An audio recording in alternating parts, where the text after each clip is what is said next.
Welcome everybody to the CrossFire podcast, where apparently Mooch almost forgot to hit start broadcast. We had our whole show going. No, I'm only kidding, guys. Why? It was a hell of a pre-show. We were talking for 15 minutes. Hell of a thing. And you thought we were live. This is what I've always said, right? Friday, it's a long week for all you guys. Gamers are here in the chat. Gamers are on the panel. Gamers are on the way. Gamers are listening later. This is how we kick off the weekend. So with that being said, let me go down my esteemed panel. And we do have one gentleman on the way, too, still yet to come. But I'll start with the one, the only, Crap Gamer. Crap, how are you doing tonight, buddy?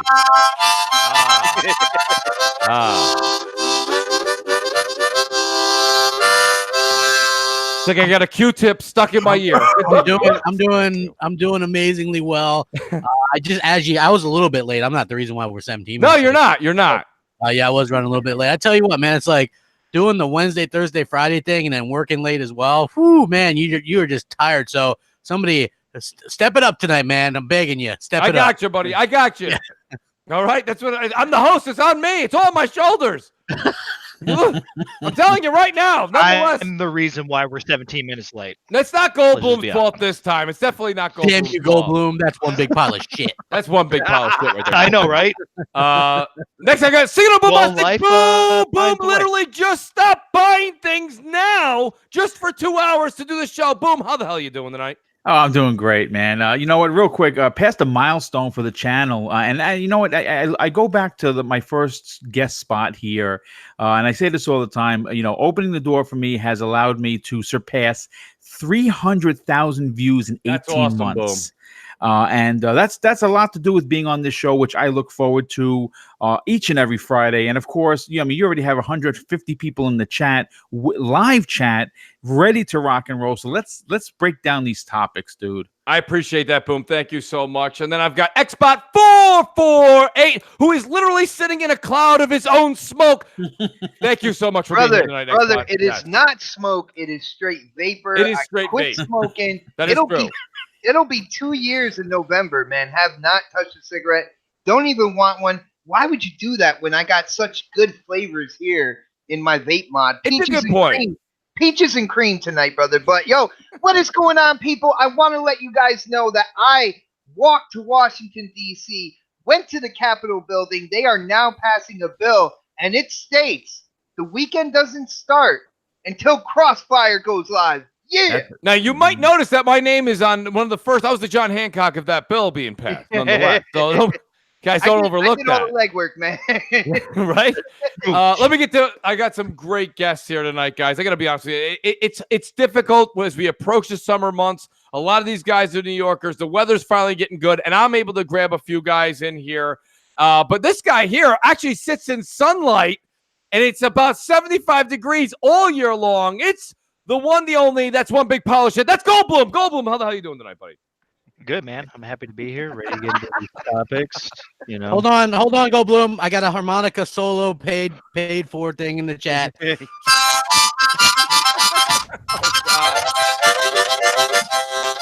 Oh, man. Oh, there we go. Thank you so much, Dutch. I get part of that, right? Because he did that during my intro. The board game renegade. What a great time to have that come in too. Yes, that's an awesome, great name. I'm Hello, here all Pano, night. Crap Harmonica Solo, please. That's great. He's tipping Crap's the jar. Yes, exactly. Good to have you here. And then I've got my New Yorker here, buddy. In there. That's $2 closer to whatever I need. That's so true. So true. Hopefully, a new harmonica or a new instrument completely. Crap. Nonetheless, I've got Maximus. Max was in the chat. This is almost like a game. It was almost like Price is Right. He's sitting there in the chat, and all of a sudden I'm like, do you want a podcast? And he's like, yeah. I'm like, come on down. And then he came right down to the show. I appreciate that, Knox. Thanks for being here. How you been?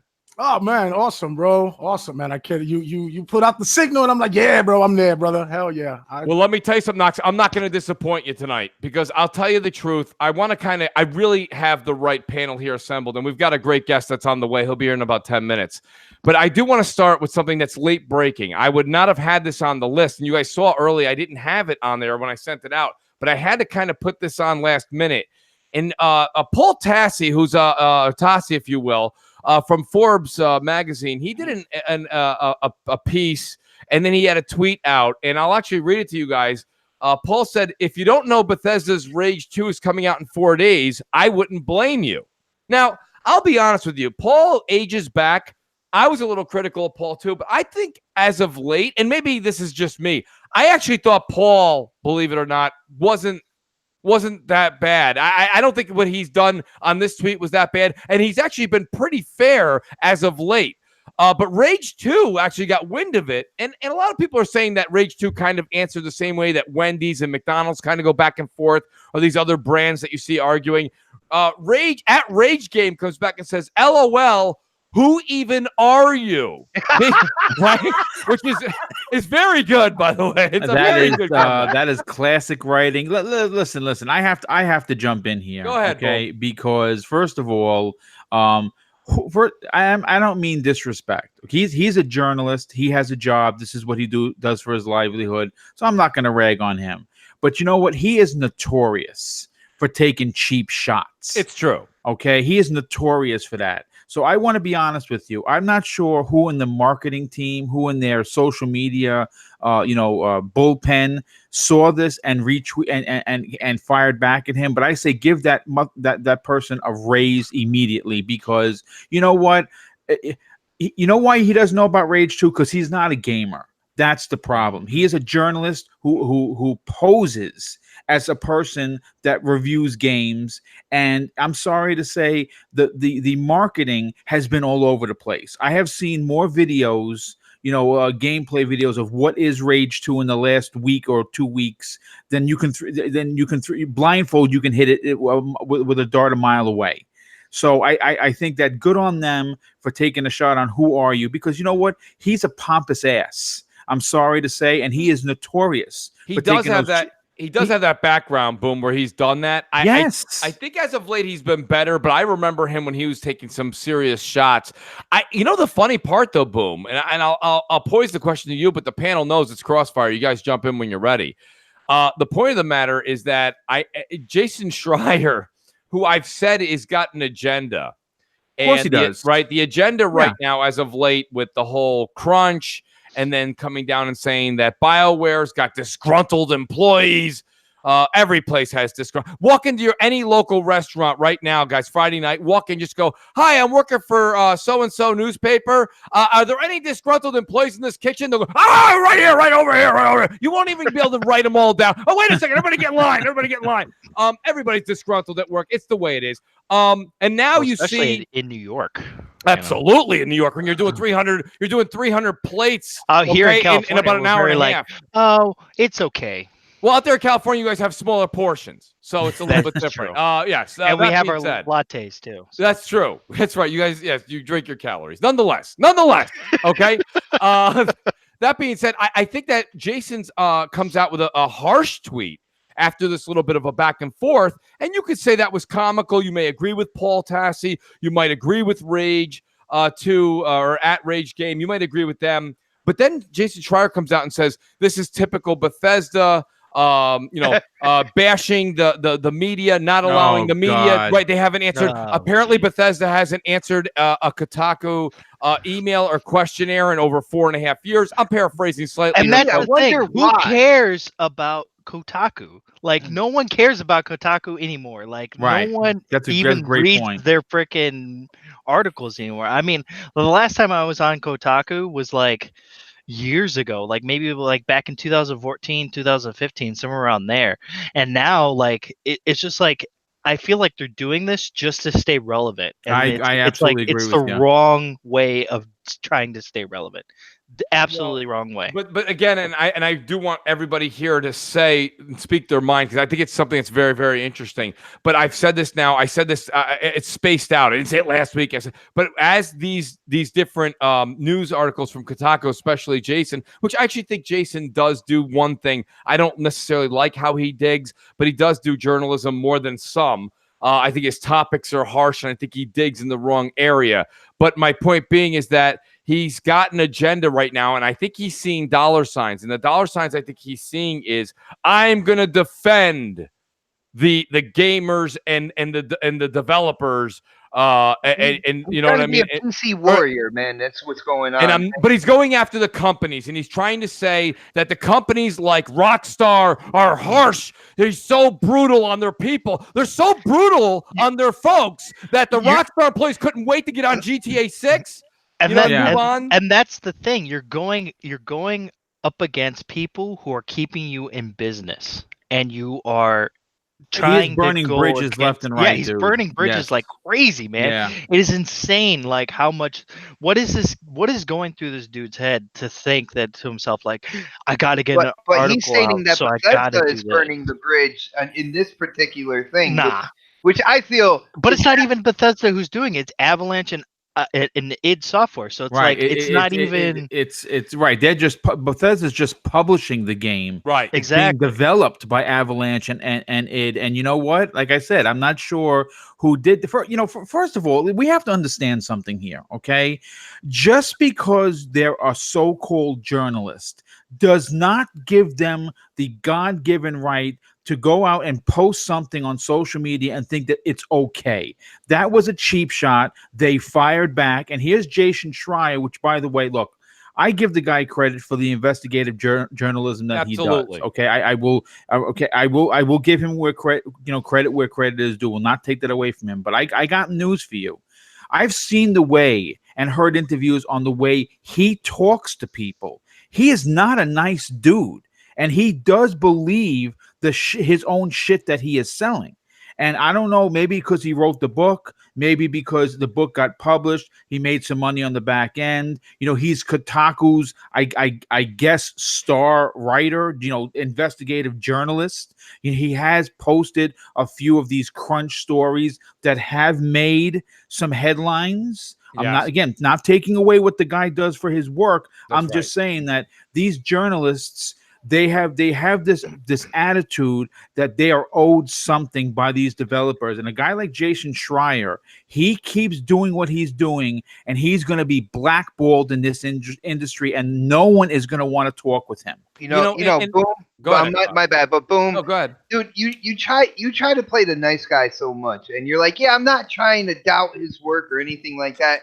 But let's it's be real here. Know what it is? It's the political correctness, unfortunately, that's in my blood. Dude, I grew up, I guess I grew up in a different generation. First off, I thought what Rage 2 said was absolutely hilarious. It was spot on, and it caught fire. Like, people were laughing about it, this and that.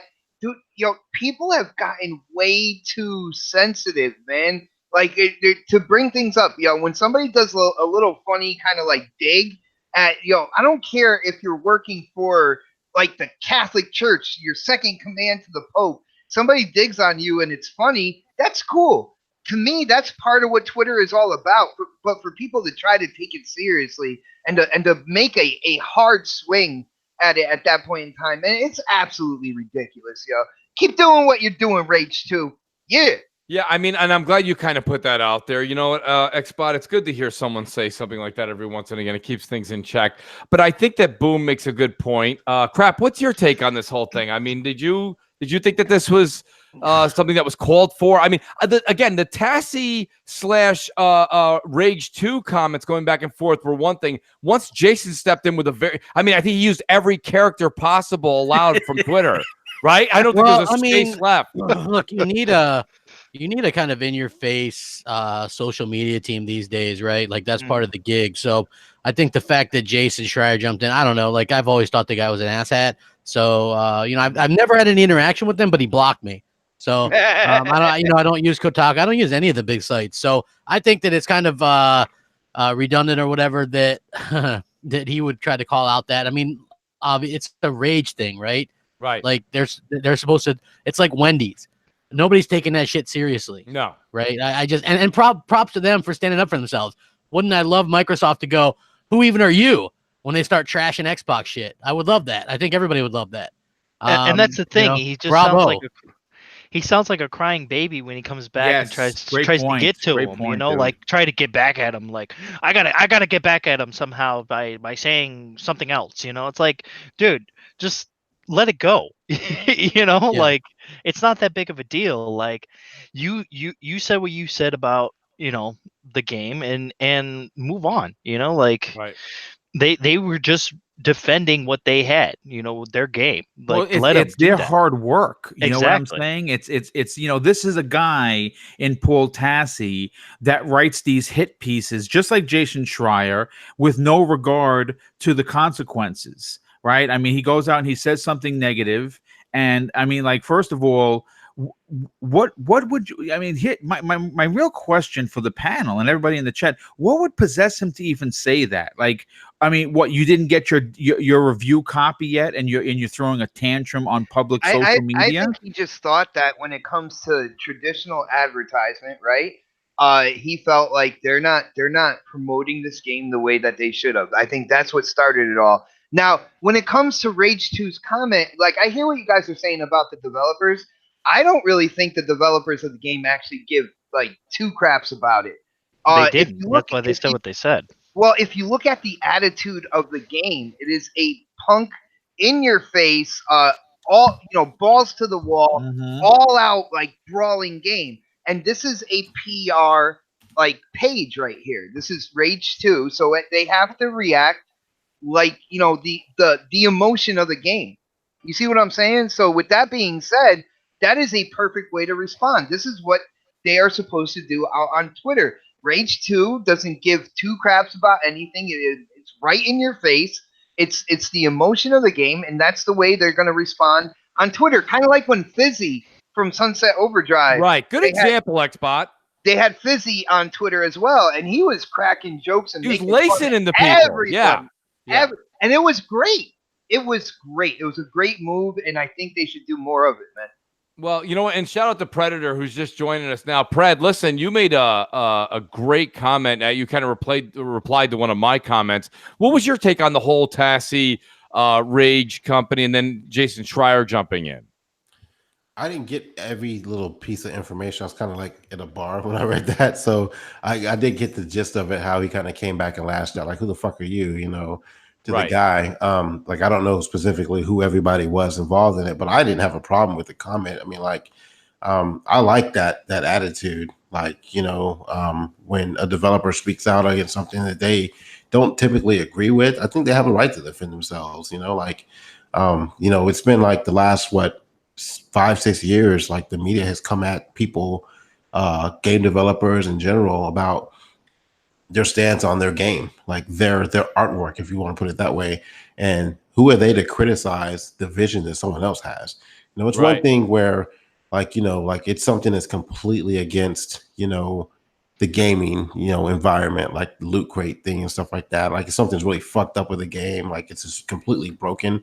But, like, I think the comment he made was, Rage is coming out and who knows about it, or something like that, along those lines. And again, I'm just jumping in the podcast, but I know what Rage is. You guys know what Rage 2 is. So, like, who is this guy to jump in here and act as if no one else knows what the fuck this game is, because he doesn't know about it. So that's his fault. Like that's it. For someone to be in the journalism realm, to not know what games are coming out, to have that stance and to put that in a title, that's really fucked up. And I think that they took the right approach to it and kind of backlashing them about it a little bit.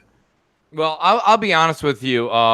I gotta say, so I always like to speak from the heart. Like, when I first saw Paul Tassi's tweet, and it wasn't just a tweet. It wasn't him saying the tweet. It was actually an article he wrote. He wrote something up. He was just promoting his own article on Twitter.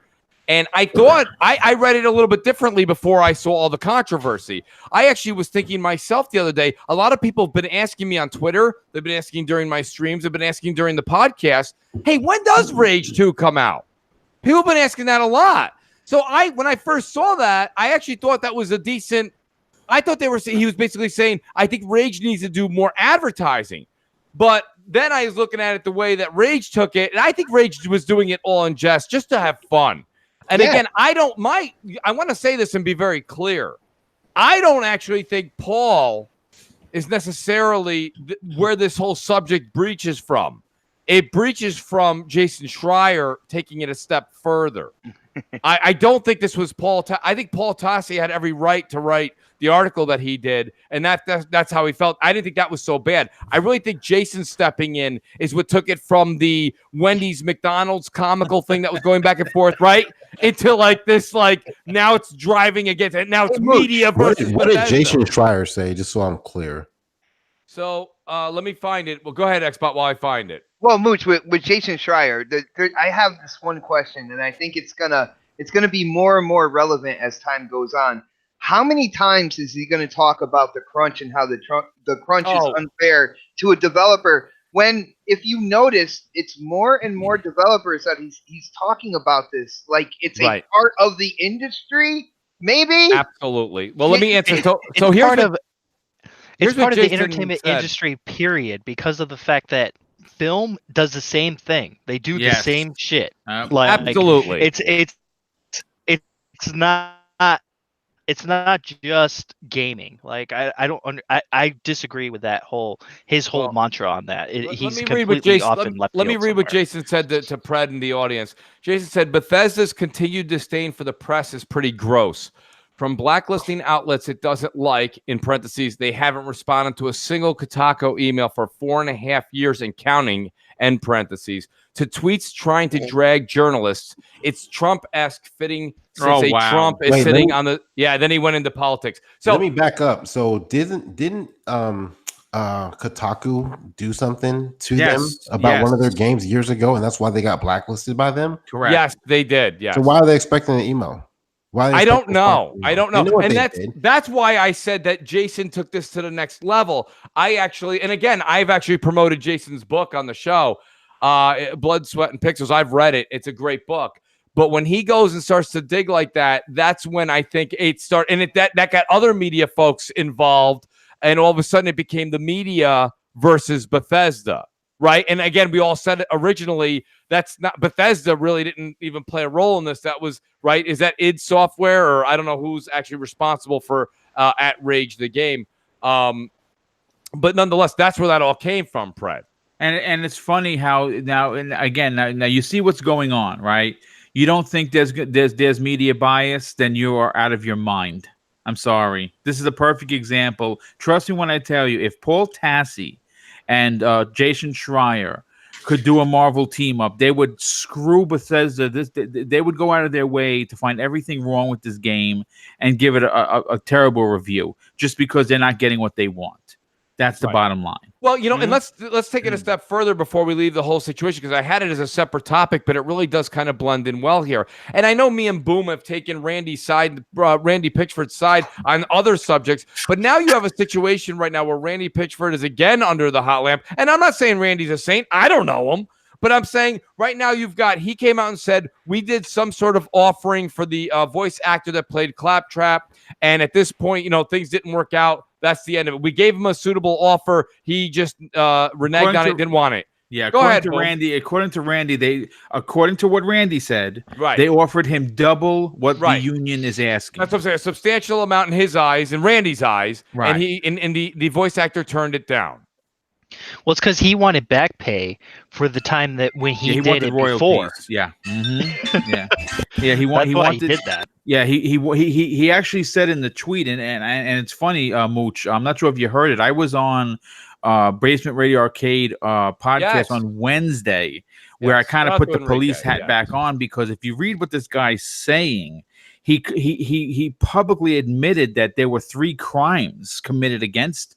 2 against him and 1 against the company. What are the crimes? Okay, well, first of all, he when he said he was assaulted in the Marriott in 2000, coming out of GDC in 2017, he says that Randy Pitchford actually assaulted him. So my question right away would be, why didn't you report it to the police if there was an assault? Now, again, his assault may be. He was pushed, he was shoved. That's considered harassment, and that's not really. I mean, if it's really a violation here in the city, in New York City. I can only give you the penal law for New York City. That's what I know. But the second crime is he said he was stalked, and by Randy Pitchford. He had to have him blocked on numerous things. He was getting emails. That's aggravated harassment over a computer. You can get collared for that, especially if you have the documentation. Absolutely. And the third thing was where he just threw it out there that Randy Pitchford took $12 million that was supposed to be for employees, and he did that. There's a lawsuit. There's a current lawsuit that was filed in June against a former lawyer of that company who's no longer with Gearbox is suing Randy Pitchford for that $12 million. He gave it to himself as a bonus when it was supposed to be for the employees who took a big pay cut in their salaries for that $12 million. So there's a lot of stuff. There's a plethora of stuff going on there, and I mean, it's not for this panel's decision to discuss all of that in depth. But I mean, let me tell you this much: for a lot of people that don't know, when you're talking about these mega million companies, there's people in court all day and all night, right? I'm sure there is. This kind of stuff happens. I mean, as to use the Don's reference, this is just a Tuesday. Okay, that's a Tuesday in big business. All right, it is. I mean, he's absolutely right about that. I mean, it is a Tuesday in big business. It is, right? I mean, there's people suing each other all day everywhere. I mean, that's the way it is. But I mean, I just think that it's interesting how all of a sudden Randy makes a very, I would say, innocent comment about what they offered, this and that, and then out of nowhere, the voice actor's like, wait, this is a great chance for me to get my name out there. Nobody knows my ad on Twitter. And it's like, let me get my ad out on Twitter. And so he goes and puts his out there, and now all of a sudden he's got a lot of people following him. Like, what's going on with you? What's your side of the story? You know, Jason Schreier shows up the next day with a thing of like muffins. And it's like, all of a sudden everyone's like, it's this. And it just kind of seems like this dredging and this digging. And realistically, let them handle that problem. That's not necessarily something I think gamers get involved with. And I don't think that should affect your opinion on whether or not you're going to enjoy Borderlands 3. I think Borderlands 3 is going to be a fine game. I can't wait for Borderlands 3. It's going to be a fantastic game. I don't care if Mooch is the new claptrap. Who cares? Who's yelling? I don't understand. You know what? I would love to see that, because you know why? If Mooch had his New York accent and then him yelling the whole time, it'd be hilarious. I got to agree with you, Goldblum. Let's make this happen. No, that's just my whole thing. I thought that was kind of a big deal. I'll turn it over to I know Boom's very excited about this. Let's talk about some games, guys. Ghost Recon Breakpoint. Yeah. Right? And Pred, oh my God, how could I ever forget? Pred's got about 7,000 hours into that, as well as Boombastic. What do you guys like? Better than Sully's 5,000 hours in State of Boredom too, right? Sully! Wilson just pissed in the Cheerios. -20 food. Wilson, that's great. What do you guys think about this? Myself personally, coming as not being a huge Ghost Recon fan, it looked like a lot more, Ghost Recon. So right? It looked like a big pile of shit to me. Oh, what happened? Hope your dick falls off in your sleep. Oh shoot! You know what? You know what it was about this game? When I saw it, I was all like, "Oh, sweet, a freaking Ghost Recon game that I'm actually gonna like." And then it just was like, it looked like Wildlands again, and I'm like, I didn't like Wildlands. What's separating the games from somebody that loves it? Because me and Goldblum apparently not liking it don't know the difference. Pred, Boom, Knox, anybody. What do you guys think? Tell me the difference. I think the story here is a lot different than what Wildlands was. I think it's more it looks like it's got a lot more tacticalness to it, where it's like it's more stealthy. It's Ghost Recon Wildlands is not the Ghost Recon I grew up with. I've said that before in the past. It's not the stealthy, like sneak in, have different objectives and different ways to get to it. I mean, it is in a sense. Wildlands is kind of like that, but like it's more, to me, it feels more arcadey versus the previous Ghost Recons. Like you really had to like strategize with your squad. I enjoyed the earlier Ghost Recons because I had to actually think and I had to play with other people and do certain things a certain way. And I love the multiplayer aspect of it.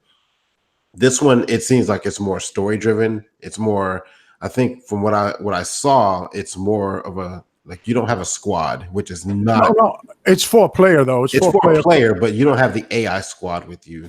No, I think it's for. They're marrying the two. That's what they're trying to bring it back to Ghost with the sneaking matters. Like you see him like throwing mud on himself and that shit look hot, bro. Like if you just saw like the quick little, I think like a maybe 30-second preview. You didn't get the whole demo of the game. No, I watched the whole thing. They have a full demo on their website, and it's like 15, 20 minutes long, and it's like they're going through a whole fucking mission. And I like that. That's part of what I loved about Ghost Recon is like, and they've added like that game has come a long way from what it was. That franchise has come a long way. It's actually more of a mix of Splinter Cell with the stealth in it, mixed in with the Ghost Recon aspect of it. So like you can actually stealth kill and stuff like that, where it was like, it seemed kind of really cheap on the Wildlands version. But it's got more of a Splinter Cell stealth to it to me. But I like what I saw. Fuck Dark and his. But hold on. One thing, you know that Ubisoft is known for this kind of stuff. Oh yeah, they're going to do known for this kind of like. We're going to do this, but then when we get the game, it's nothing like how it was when we saw it. This franchise is getting the full Assassin's Creed treatment going. It's the same thing. I'm looking at the Division 2, okay? The Division 2, they said, "Oh, we're gonna have a story. It's gonna be great." And then I played that game. I still don't even know what the fuck was going on in that game. I still am like confused about the story in that game. People are saying, and it's funny. The game is great though.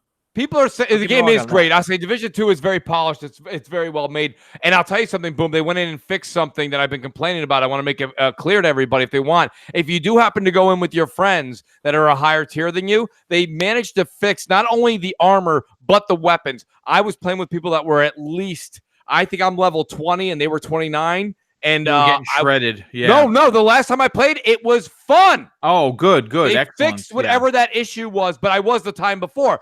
But I will agree with Dark on this much. I'm level 20. I'm a decent way through the campaign at this point. And I got to be honest with you. I don't know. I know I'm fighting bad guys, but that's what I felt like when I was a kid watching G.I. Joe. I didn't know any different. It's fun, right? It's fun. I mean, Immortal here. He says at Mooch, it looks exactly like a Wildlands edition. Not a better game. At this point in the generation, graphics like that and bad gameplay controls is unacceptable. I don't think anybody here would say that it looks like a bad gameplay controls. What do you guys think about that? No, I think it looked fantastic, to be honest with you. I think it's definitely a step up to Wildlands for sure. I don't know. I mean, I'm definitely excited for it. That I'm gonna be there day one. I'm all for games evolving, right? Like I like the direction that Sony took God of War in. I'm really hoping be quiet, no, because I'm hoping that Microsoft does the same thing. Hold on. I'm hoping Microsoft does the same thing with Gears and with Halo Infinite, which it looks like that's what they're doing. Same here, Knock. That's what they need to do. They need to evolve. If it's just Gears, Chief, man, I don't care. If it's good, let Master Chief be sitting on a throne somewhere, whatever, giving me orders as the new whatever Infinite guy. The Grand Poobah. Yeah, whatever. It needs to evolve though. If it's the same shit as 5, I'm not in it. I'm out. If it's if Gears 5 is more of 4, I'm out. I love 4. I just don't want no more of it. I was out with God of War until they remade it. I'm right there with Knox on a lot of his sentiments right there. I just want to say real quick, shout out to the Super Chat, Restored Hades. By the way, thank you for spending that. I thought the Super Chat was broken. What's happening to the chat?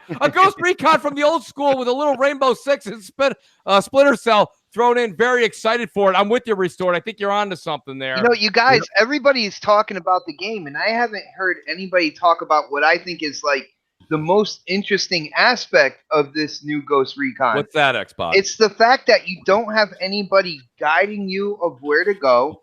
It's basically you and your squad out there by yourselves trying to figure out where you got to go next, what you got to do. And if you do things like the drone warehouse, you go in and you take over the drone warehouse, you drive out all the dudes that are running it and stuff like that. You can now use those facilities and use those drones to work for you, kind of like you taking over that area. Those two other games as a service game. I don't think so. No. I didn't get that out of it, crap. Those two aspects, man. It kind of seems like that because they are adding a raid later on, and that seems like it might be a game. It comes with service PvP. game. It's PvP is coming with it right out of the box. Like it's not gonna. But that's the thing. Like when Bot was talking about the whole HUD thing, Ubisoft is known for doing that shit with their trailers and with their gameplay videos, like turning off the HUD. And then guess what? When we get the game, there's going to be a freaking HUD. I guarantee you. No. That's an option, dude. Like when you go into when you're playing Ghost Recon, like Wildlands right now, you can turn that off. When you actually increase the difficulty, you can go into ghost mode and basically shut all that shit off where you have no fucking clue. But that's the area, that's the good. area, Because I don't know some games won't let you do that. Yo, Goldblum, the area that you're in is in America, and it is like blacked out. It is any communication, anything like that. None of that is working. Nobody knows what the hell is going on in there, which is why you and your crew are going in there to see what's going on.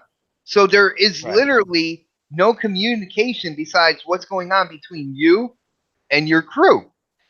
Yeah. All right. Well, I'm saying like the game just didn't look interesting, man. The game just didn't look good. I mean, the field of view just looked terrible. Like the gameplay just looked like a rehash of Ghost Recon Wildlands. What was wrong with Wildlands? Was really successful though. But I did like the whole stealth mechanics of like being able to like go around and stabbing people in different ways. That was kind of cool, but I don't know. I have to see what the game's going to be like when it comes out. I mean, it's just I don't know, man. Like I'm still worried about it because I just didn't like Wildlands. Like I like the old school. But Goldblum is Goldblum on that Jurassic Park island with his internet, dude?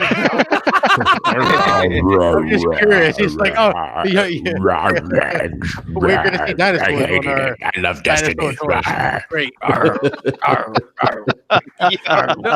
Shout out to Immortal in the chat. He says, I played a lot of Wildlands. It's the exact same game, graphics and controls. Ubisoft just added some new gameplay mechanics and not many. It's a remaster, not a leap forward like most franchises. I mean, right? And I don't think you'll get Pred to argue with you on that. I think that's kind of where we're at with a lot of different games You're at the end of a generation, so most games that come out now are going to be out there trying to beat that gun for the next gen because that's when everybody hits reset and, and they want to buy games for that new systems. What did I say 5 minutes ago? They're going to give it the Assassin's Creed treatment. It's the same engine, it's the same mechanics, the same game, just a different backdrop, and they're just going to change the story. And that's basically what they're doing here. And that's what you're going to get from any Ubisoft game going forward. They have that. It's like Sony. I'm out on Ghost Recon. Yeah, they have that backdrop that they like, and all they got to do is just change it. If you think we've been dealing with it for Call of Duty for the past fucking 8 years. So why would they not do the same thing? Just change the story. All the mechanics are exactly the same. If you look at every Ghost Recon, every Division game, all those mechanics look exactly the same. They're using the same shit in every single game. I completely agree with you, Pred. Shout out to Elemental who says, Happy Friday, panel. Wish I could chime in, but a small movie by the name of Detective Pikachu just came out and it's sold out. Catch the show later. Thanks, Elemental I appreciate Detective Pikachu? Yeah, that's the new Ryan Reynolds flick. Jeez. How do you go from Deadpool to Pikachu? I don't know, man. That never. It's a very big paycheck. And it's funny because IGN, I don't know if it was IGN's interview or they just kind of had the rights to show the same interview, but the slogan was why Ryan Reynolds decided to be Detective Pikachu. And I was thinking, that's a large check. That's what I was thinking. Yeah. Or he wanted to do something that his kids could watch. I guess. I'm still sticking with the money. He basically said, that's a big pile of money. Exactly. Thank you, Ben. Bring the Brinks truck in. We got to get Ryan Reynolds as Pikachu. I said no one ever. I don't even know what that's about. I don't know what Pokemon or any of that stuff. I hate Pokemon. I have no idea what it's about. I don't get it. I don't know. I won't pretend to know. Pokemon. But I will say this much, crap. A lot of people in the chat have been asking, hey, did I miss this part yet? Did I miss this part yet? And I'm like, no, you haven't. We're going to talk about it right now. Well, State of Play aired yesterday, guys, and a lot of people, right? They didn't think it was. A lot of people said they didn't think it was that great, and I'm even talking about Sony fans. I did a live reaction, brother. Oh, did you? You wasted 10 minutes of your life for that shit. His live reaction was probably longer than the actual show, right? It was. What do you think, Crap? State of Play is a novel idea. I said they're going to do it every month because they're going to do one right on the same day as Microsoft's E3 presser, and they're going to announce bigger things. The Last of Us 2 release date, a PS4 Super Slim. They're going to save those big announcements for that day because they want to be trending that entire day when Microsoft does their show. They might even release more PS5 details, right? Like, that's what they're building up to. They just want people to keep it in their minds, just like how we had those lackluster inside Xboxes, and occasionally we'll get a okay one. Right. I think that's what they're going for with this. And, you know, I mean, they showed off another exclusive, that Predator game. So I guess that's kind of cool. You know, they're kind of stepping out doing a multiplayer game, which is something a lot of people always say they need to do. You know, the Medieval thing, that's a $30 game. It looks good. Why not for $30 around Halloween, right? Right. It's not bad. I was saying this yesterday on MNC. I'll say it again tonight, guys. One thing that really disappointed me more than anything, was the release dates. If you're going to show these smaller games or games that are unknown to people that are going to be, and like I was saying, the Predator Always Online game looked to me like it was going to be, it looked kind of double A from what we didn't really see anything. It didn't look like it was going to be. It's probably going to be a 4v1. It's going to be 4 guys versus the Predator. Right? Which we've played that scenario a bunch of times. Doesn't look like saying a my lot name. of money. Sorry, Brad. Get to the chopper. I mean, either when it came to Final Fantasy, it said learn more in June. When it came to Medieval, it was like see you in October. And I'm like, Medieval for a $30 remake or a $40 remake, whatever they're going to charge, you know, it's not going to be a $60 title. When that want to come out in the summer during the swoon when we have nothing else to play, why do you want to put that game out like that? I mean, like Crash Bandicoot and nostalgia. What do they have coming out the rest of the year? They have Dreams, which is $30. And they have this. That's $30. That's it. They gotta pad that. You know, they don't want to go with. They another also have year Concrete Genie as well. Oh yes, when is that really release? Good. Listen, I got news for you, Fred. I have no idea. Medieval. It's all about where will your IP do best. And I'll tell you right now, I understand what you're saying. You're trying to say it fills that holiday void. I'm telling you, no, it doesn't. It doesn't. I'm saying that too, but like they gotta have something in there. They're not gonna go through another drought like they did between Uncharted 4 and what was it?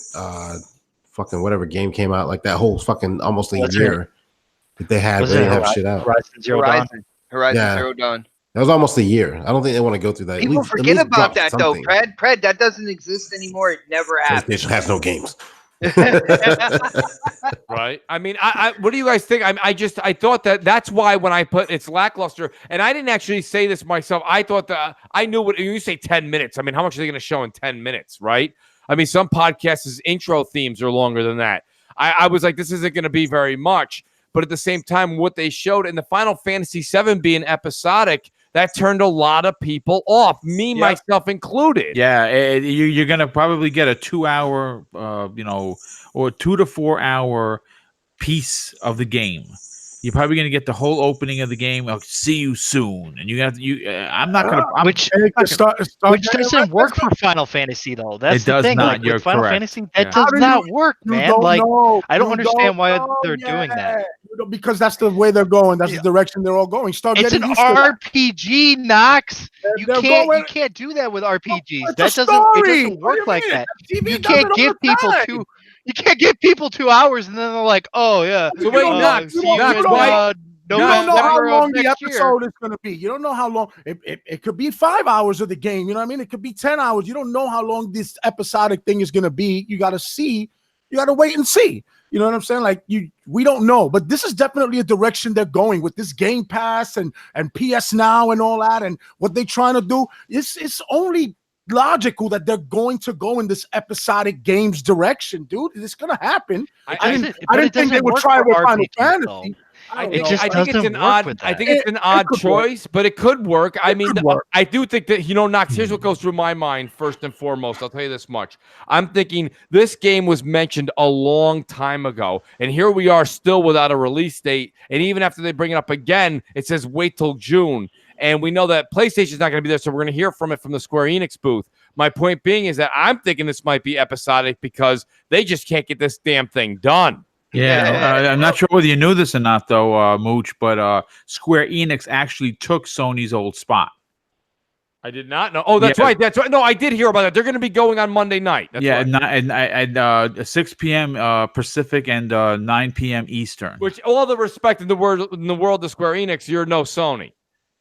So not really. And it's funny because that's how the headlines ran. Exactly what Boombastic just read is that they literally said they're taking Sony's spot. I got news for you. You need more than them. Yeah, you're not. Right. No, you're not. You might take their time slot, but you're not taking their spot in the shout out again to Sir X-Man who says, I'm going to see Detective Pikachu. Sir X-Man, I hope you bring your Switch with you. He says, give it to Luca. What a great time. What a great time to bring your, right? If you never knew a great time to bring your Switch on a portable, what do you call it there, field trip, that's one of them. I don't know. That's my take. What do you guys think? I mean, the other thing is medieval. Is that really your kind of game, though? Crap. It's just medieval. It's not medi. Is it? Well, boom. It's not medieval too. It's medieval. It's medieval. Well, I don't know. I must be. Why the lowercase I to an immediate uppercase E? Which is it's probably like one of those situations where they're spelling it with evil as in evil and not the AL. It's the IL at the end. I see. It's like Mooch with his Wolfenstein. He's like Wolfenstein. It's Wolfenstein. Wolfenstein. I got it. Crap. After yesterday's show, I got another example for you. Wolfenstein of the old money. There's another name out there, right? It's Bernstein. Not just Bernstein Bears, but Bernsteins. The Bernsteins. There's Bernsteins all over the country. It's Ben Stein. Come on, man. It's up to like. It's probably a trademark thing. There's a game I'm playing right now on Steam called Pray for the Gods, but there was a lawsuit against them using PREY with the game Prey. So they had to change it to PREAY. Oh, okay. So it might be one of those situations too. So I don't know. For some reason, I thought they actually, I thought that wasn't me actually creating that. I thought they said medieval. If it's not, that's how it's spelled, though, right? That is how it's spelled, but that's not how they say it. So now you're getting corrected for proper English. Oh, yep. Correct grammar. British English. Check your grammar. Listen, real quick. Go ahead, Knox. I just want to get this out there, bro. People got to stop rating these things. Like I said, this state of play, whatever. People, it was terrible. If it wasn't terrible, if the games that were there weren't for you, then they weren't for you. Like the VR joint from the last one, it wasn't for me. But I'm sure Crap probably enjoyed that. He likes VR, right? So yeah, maybe he saw something in there he liked. Maybe he didn't. But if it's not for you, it's not for you. It doesn't mean it was terrible. It is what it is, man. They putting some information out there. Go get your information. That's it. That's the way I take it. Well, yeah. Knox, I gotta. It's hard to knock it when we've had so many bad inside Xboxes. You know what I mean? That's a show. But there's a difference there, Crap, because they're trying to put on a show for you. They're trying to have comedic aspects to this. They are because they don't deliver it right. Like who brought it up when we were doing the live reactions that they like that getting that information. I think it was K Mega that brought that up, right? And I agree with him. It's cool if they show some gameplay, then have the developers come out, elaborate a little more on it. Boom. If Inside Xbox did that, it'd be cool. But when they're filling up with stupid jokes, that if the jokes were great and you were being entertained, then it'd be an awesome show. But you're just not being entertained. People hate that aspect of the show. Either fix it or get rid of it. That's the difference. This thing was just like an informational video. Hey, here you go. Here's some games coming out. I kind of like that, and I like where you're going with this. Knox. You think, man? Knox is saying this is not here to entertain you. Now, if you happen to tune in and not like the games they're showing, that's a you problem. Correct. Right. Whereas Microsoft, where they literally showed, remember the first 4 or 5 episodes of Inside Xbox? They were all 2 hours. And they were an hour and 45 minutes too long. Remember the zombie one where they escaped the zombie room? Escape room one? God, Jesus. Well, now everybody's got to go back to Total Recall and get that wiped again. Thanks, Crap. No, sorry. Hey, that was fitting with that game, though, if you think about it. Come on. Yeah, no, boy, it sure as hell was. I remember when it ended, and I was like, boy, that was brutal. And they're like, now we're going to do it again with Xbox staff. I was like, no! Actually, I thought that was better than the game itself. wow! Gold one. Hey, Mooch, remember that was the whole thing of the Mooch and crap production. We could have done a higher production value than that. You guys know that GIF that everybody? It's like a guy, then he crashes, he jumps out the window to his death, and it's a GIF everyone uses on Twitter. Crap actually tweeted that to me as soon as they restarted that whole thing for State of Decay 2 with the Xbox staff. He's like, okay, this is me now. And it was him jumping out a window. I got to be honest with you, that was brutal. It was awful to watch. But let's turn this to something actually a little bit more interesting. And I'll turn to Xbot 448. What's going on? Who, as soon as he's done doing podcasting, he turns also into a late night streamer. Xbot, you and Mel were all over the Sea of Thieves big 1-year anniversary DLC drop. What's the deal with that? What are people What's missing? the deal? What's the deal with this? To be honest with you, a lot of people are wondering. It's not oval. It's not oval. It's not a teen. All right. Seinfeld is still alive. Nonetheless. Everybody's like, "What the hell is mooching crap?" People are looking up. People are like looking up Seinfeld, and what's the deal? What's the deal? It's gold, Mooch. That's gold, baby. Gold. Sea of Thieves, Xbox. Tell us what we're missing out on. Well, if you're not getting into it, you definitely have to get into it again. If you felt like, what they came out with lacked content. I know a lot of people were talking about, a story, some type of story that's in this environment. Now, they put in something called Tall Tales, and they have their first story, which is The Shores of Gold. And you literally, it's a more advanced Sea of Thieves. It has a storyline to it, different puzzles, different quests, stuff that really gets you immersed and you have an actual goal. You're trying to break through the fog that's in the map to get to this huge island that's filled with treasure.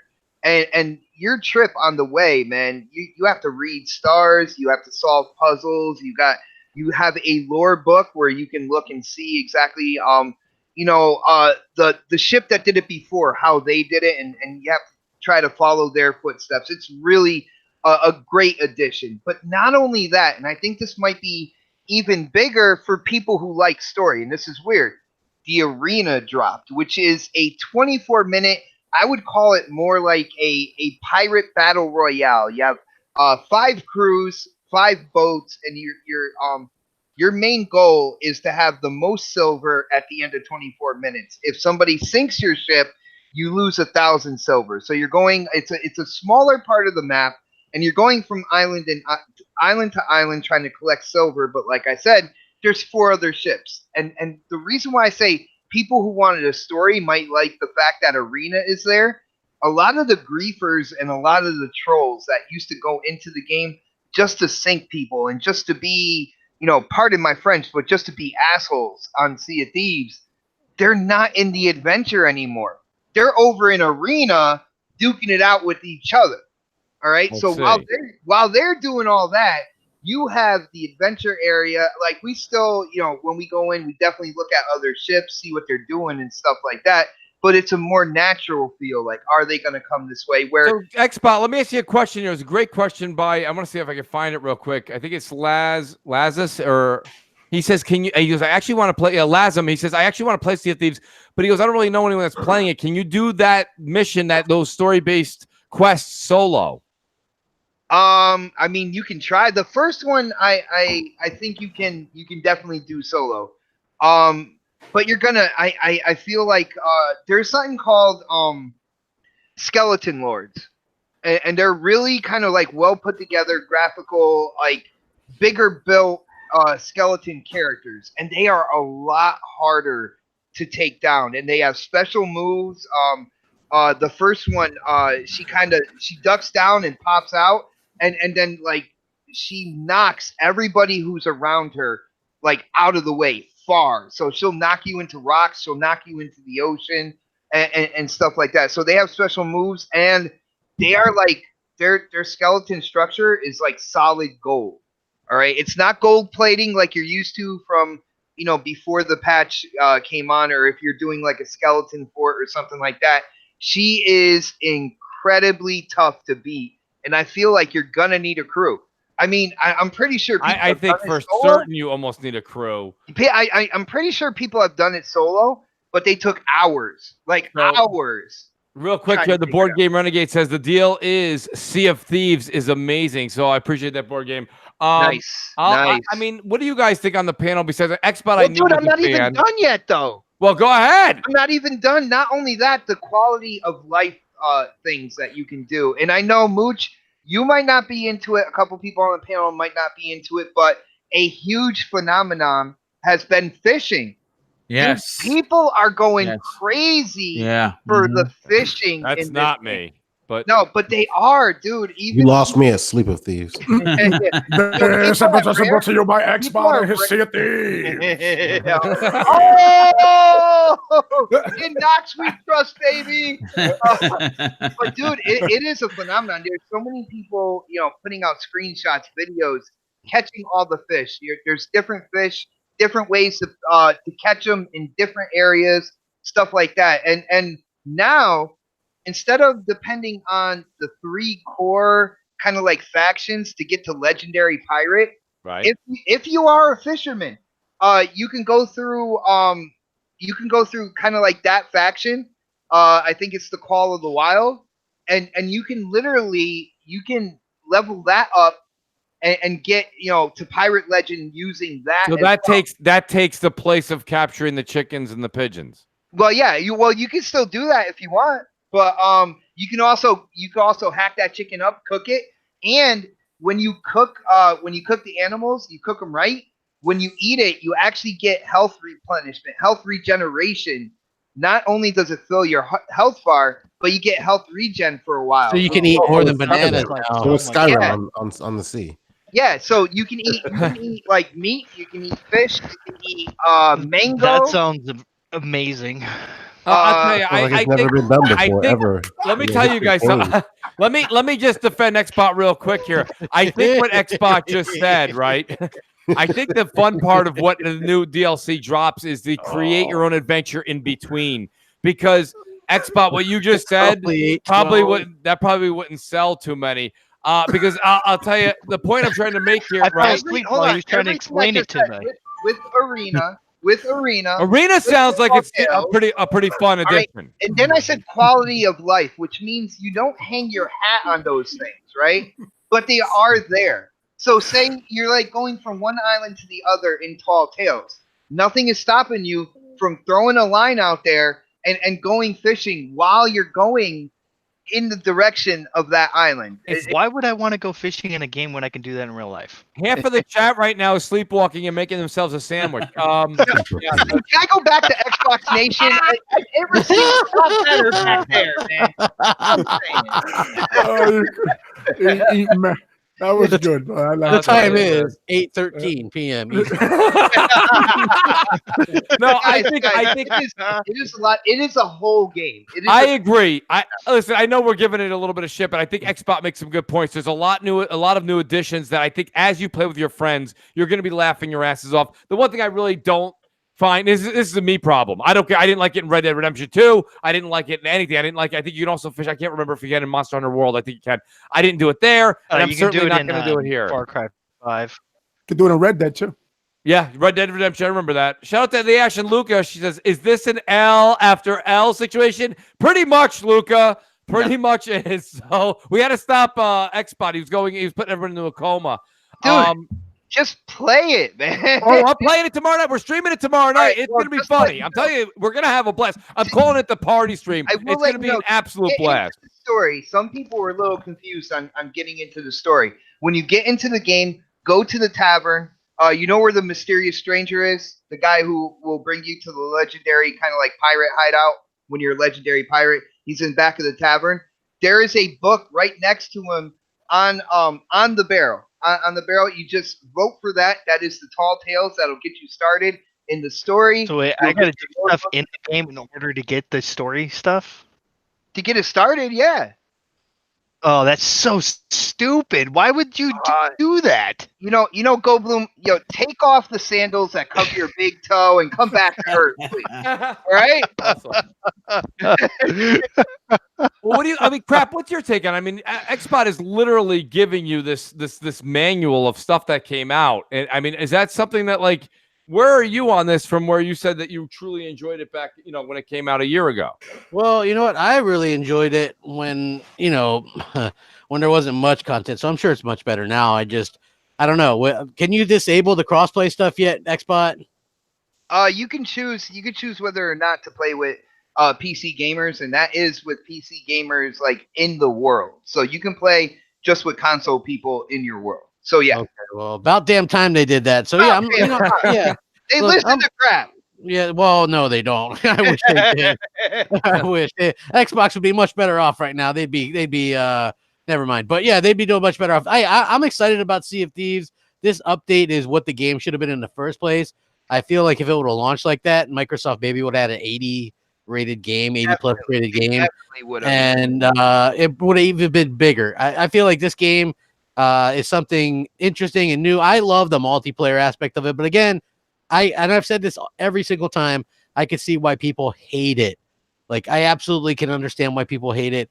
It is what you make of it with your friends. If you're having a good time, if you're having friends drinking and joking around, that 4 hours will fly by and you did nothing. True. But you didn't do anything but laugh the entire time. Well, you guys in the chat that haven't experienced it, crap. I know that you hear us say that, and you're like, no, that's not true. I just watch people sailing around.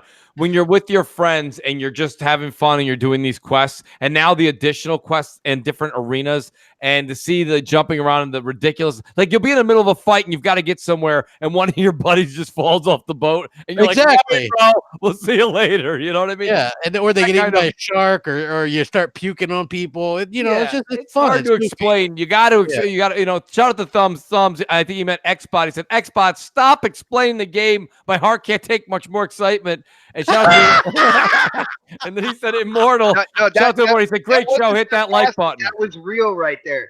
Guys, hit that like button. We got almost 400 people here. Let that like button. Let people know we're here. Tweet it out. Share it out. Yeah, do that because YouTube is acting up. It's it's not being great. A lot of people have been saying that actually. Crap. I've been watching a lot of YouTubers. They saying that YouTube's just not putting anything out anymore. It's all dependent on the chat and the people on the panel. So guys, do tweet it out. Let them know we're doing a hell of a show. I didn't get a notification, so I'm just saying. No, I bet you didn't. Yeah, I didn't. Well, to be honest with you, I had a video that was supposed to go live at 6:30. No notification for that. It didn't even go live. So yeah, I mean, great. Yeah, I can tell when we're gonna have lower nights when that shit happens, and so it really depends on the chat, like sharing it on social media. Which again, it's up to you guys. Yeah, YouTube doesn't even share your shit anymore. It's just like you hit like or you gotta actually copy it. I don't get that. Why aren't they sharing it? Isn't it in their best interest? It is, but they don't do it. I don't know. It's annoying. I loved it when I could when I would retweet people's stuff when they like a video. That was great. Now it's like you got to take time out to click share or copy the link and then share. It's ridiculous, man. Ridiculous. Well, while everybody pause for a second, Atrocity Night says, question to the panel. Any interest of Oculus Quest, PC quality games without a PC? First ever standalone VR experience with minimal downgrade. I'll answer it real quick. I have a rig here that is capable of handling the Oculus.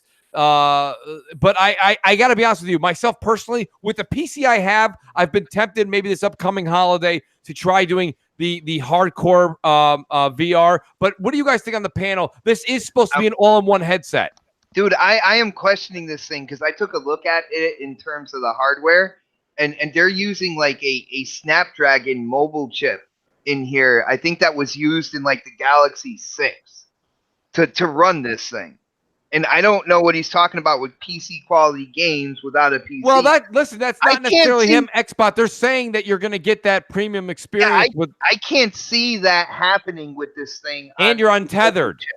A mobile chip like this, I'm not sure. I feel like, dude, I'm not going to go all in and say this is going to be great because, like, when I look at the hardware, it doesn't add up to what they're promising. So I got to see it before anything else, man. That's me. Well, crap. What about you? This is an untethered version of VR. I mean, what is this something that kind of even hit your radar? Nah. What I mean, Predator. I like console VR. I don't blame you. I mean, Pred, what about you? I mean, you got a rig. Is this something that you say, well, now I don't have to be tethered anymore. I can just wander aimlessly? Nah. What a show. I don't have VR now, and I really have never seen anything that would make me want to spend that kind of money on an experience yet. You know, like yeah, I figure if I found something that would like interest me to the point where I went and bought it, I would feel compelled to buy other stuff with it.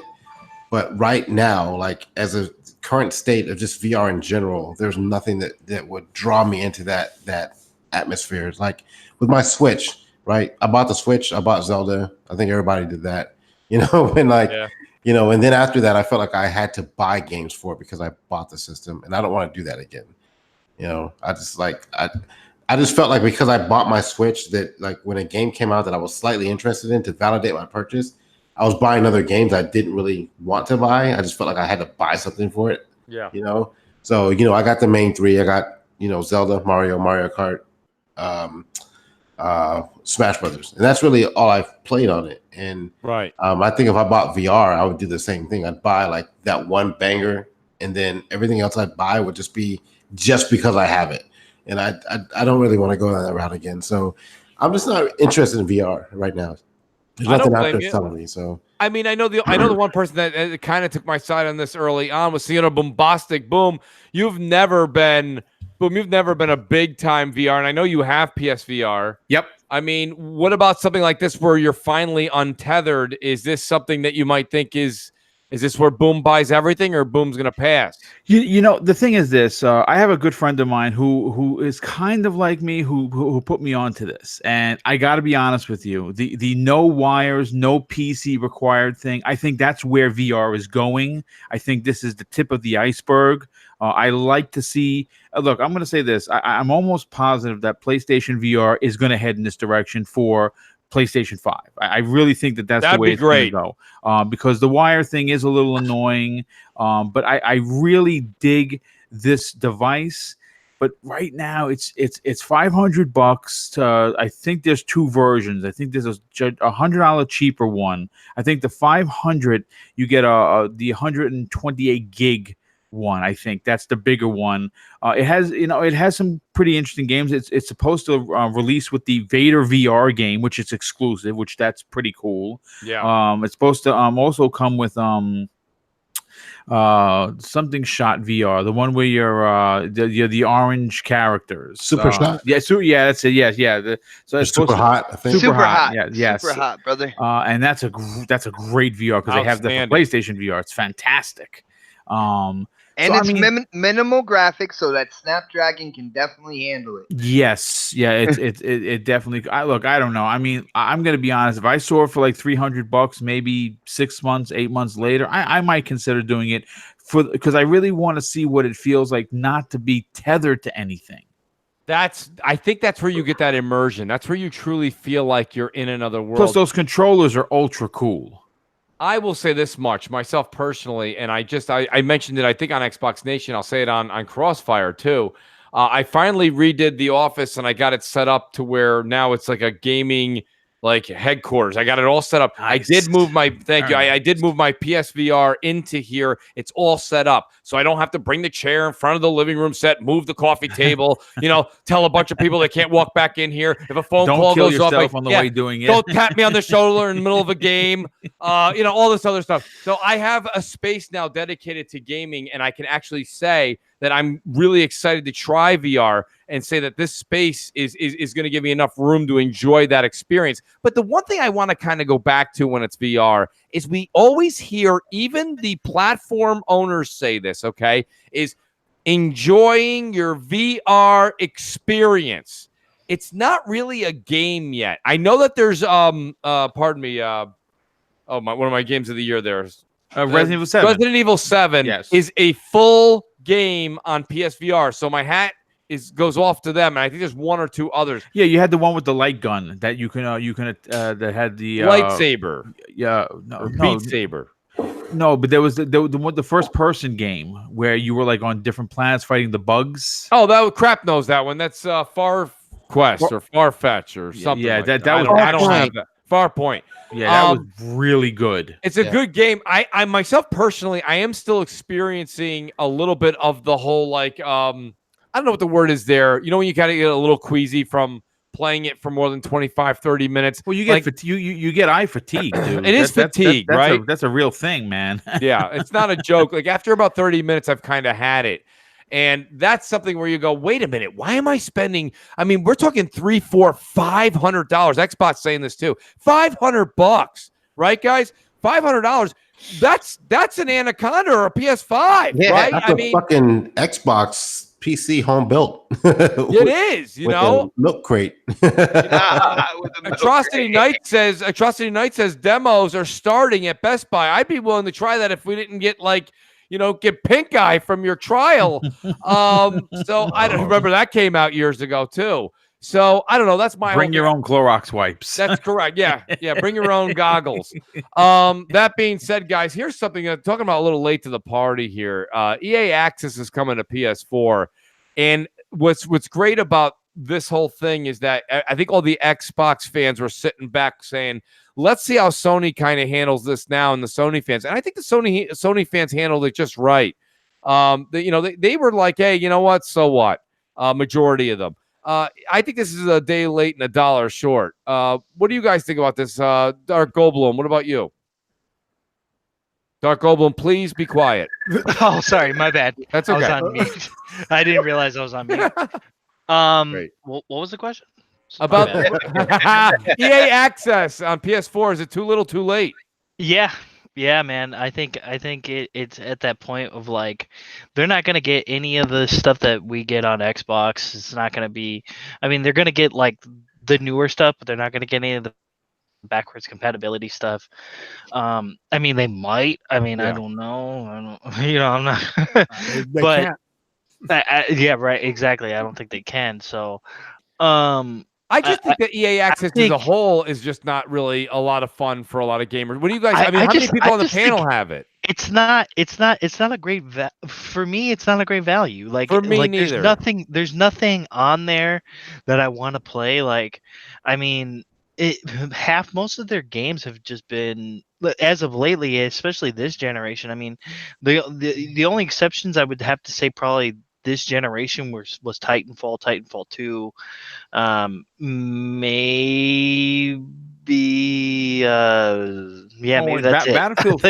Battlefield 5 will be coming to the Vault very soon. But that's the thing. That's the thing. Those games are like those games just are not as good as they've been in the past. You know, like Battlefield 3, Battlefield 4. Knox, those games were really good. I was gonna say I use that like I use Game Pass. If I can get a deal on it, like I can get Game Pass for like $30 for the year or something, you know, like one of those. Have you seen EA Access less than $30? $30 is already pretty cheap. Yeah, I got one for 15 and I got the whole year. Oh wow, okay. Yeah, but you better let Mooch know. Yeah, that wasn't, you know, that wasn't. I know, boy, kid. That wasn't like a deal. Like, I mean, you know. Something like that, I can use it. Or if I'm interested in a particular game and I want to take advantage of that like 10 hours early thing, I'll pay the $5. Just like if you know, oh shit, there's a Xbox first party exclusive on Game Pass. I'll pay $10 for the demo. But not on PlayStation. Like you're not gonna get any of that stuff on PlayStation. We're talking about PlayStation here. But I'm assuming you're gonna get the 10 hour early access. You'll get that. I mean, that's fine. The conversation that's probably the best it's not worth $5 for 10 hours. Like I don't see that value. I'm saying that's on you, of course. That's what I'm saying. If let's say I was excited about Anthem, I wanted to get in early, right? And if I want to exhaust that avenue, I'll do it. I'll pay the $5. It's on me to do it. It's on. Other than that, no, I'm not gonna. Shell out for it. This is cheap, but I'm not going to use it really. You know what I'm saying? Like, here's the thing with it that no one's really thinking about. Like, so, there's always this whole, everything's locked behind a paywall with Xbox. It's locked behind a paywall here as well. Like, you can play your single player games there, but how many single player games does EA make? Not very many. Not a lot. So, like, for you to actually use this, you need a subscription. One of the things that, an online subscription, one of the things a lot of PlayStation 4 fans tend to kind of shy away from getting, or throwing us under the bus for paying for, So, and from my understanding, some of the games are not going to be there as well. So, I don't think as a PlayStation owner that having this, having EA Access now after all the like. Then we talked about this Wednesday.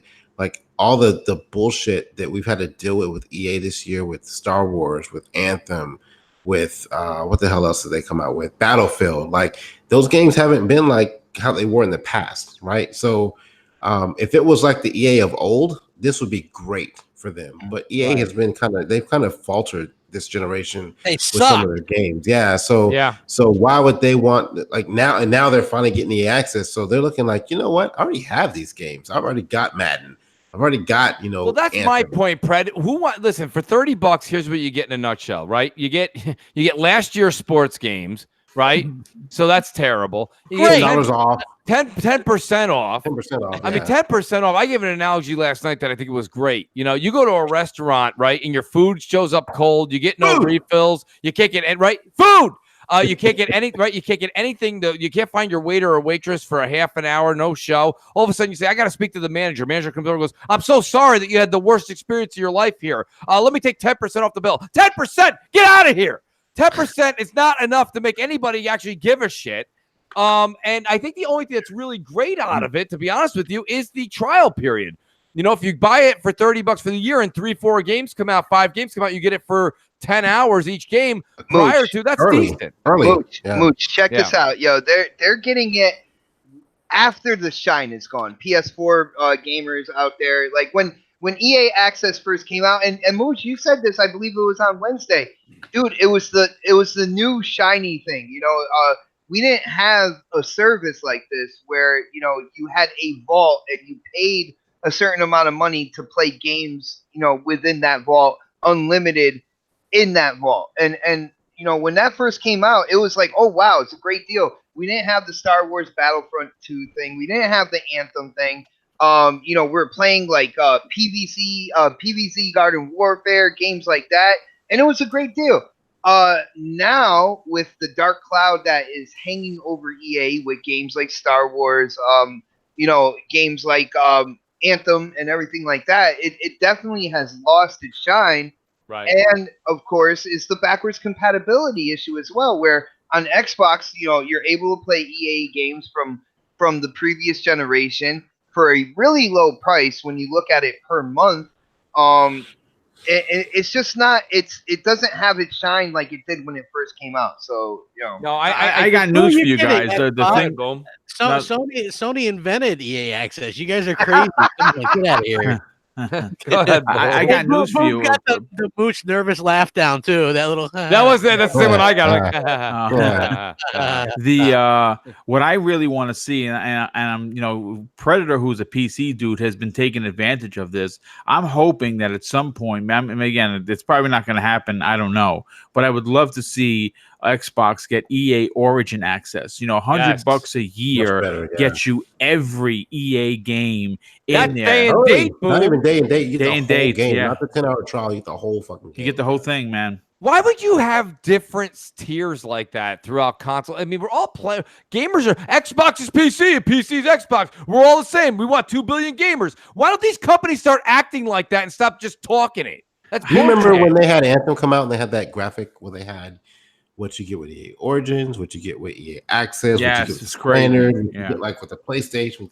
Like that's so fucking confusing. Just here, solve this matrix and send me a check for $200. Get out of here. Big fucking thing. Just say, hey, look, this is what you get with EA Origins, and it's available all across the board. Yes. If you can't put certain games on certain systems, that's completely understandable. Fine. But if I buy, Anthem 2, I should be able to get that on, and I beat that subscription. It's like Netflix. It works across everything. Yeah, everything. Yeah. And that would be the approach that they should take, but they're gonna milk it, and it's EA. EA said after the $2 billion though that is an Xbox thing. They came out and said that EA, if they can make money separating people from PC, PS4, and Xbox, and they're not going to get too much of a negative wave coming at them, they're going to do it. It's EA. Let me just answer the super chat here. Eternal Shade says, in 2014, Sony refused to add the EA access to their PlayStation platform because it's not a great value. They are flip-flopping a lot by adding more services to their product. Example, Fortnite crossplay. Eternal, I kind of see what you're saying there. I at the same time, I will say that it was inevitable. It was totally and utterly inevitable that EA Access would end up on the PlayStation. I can't even believe it took this long. I really can't. It was pretty much everywhere else, man. Just because Sony stopped it, it's the only reason it took long. I never understood why they stopped it because I don't think it interfered with, but it doesn't interfere with PlayStation now. You know what I mean? Like it doesn't really make sense. Just like Hulu on PlayStation, they don't have the TV service on there, but I get that because that conflicts with PlayStation View. You know what I mean? But yes. But EA Access really never bumped heads with PlayStation Now, not that I'm aware of. You know what I'm saying? Yeah, it's different games. They don't have they don't have a different library of games. It's just all EA games.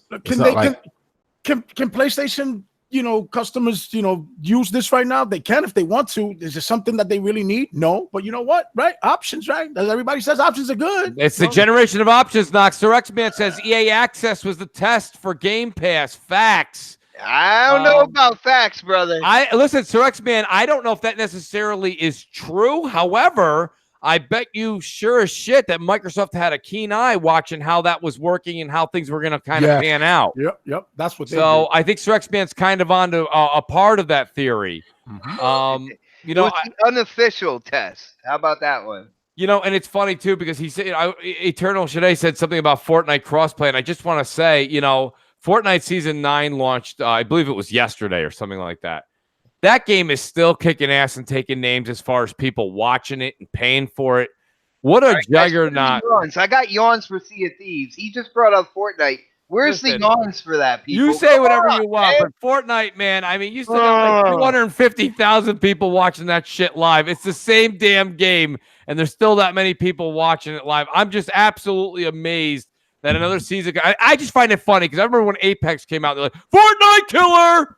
And I was like, what? No, it's not. It's not at all. As a matter of fact, Apex, I played it the other night, and I had some fun playing it, but it wasn't the kind of fun, I mean, it was just like, what are you going to do new? Nothing. You remember Overwatch? Right. That was like a hot item a couple of years ago. Overwatch still gets a lot of views, though, Pred, as far as I don't really hear too many people talking about it anymore. Well, I didn't hear a lot of people talking about it a month after it came out, but apparently it's still doing all right.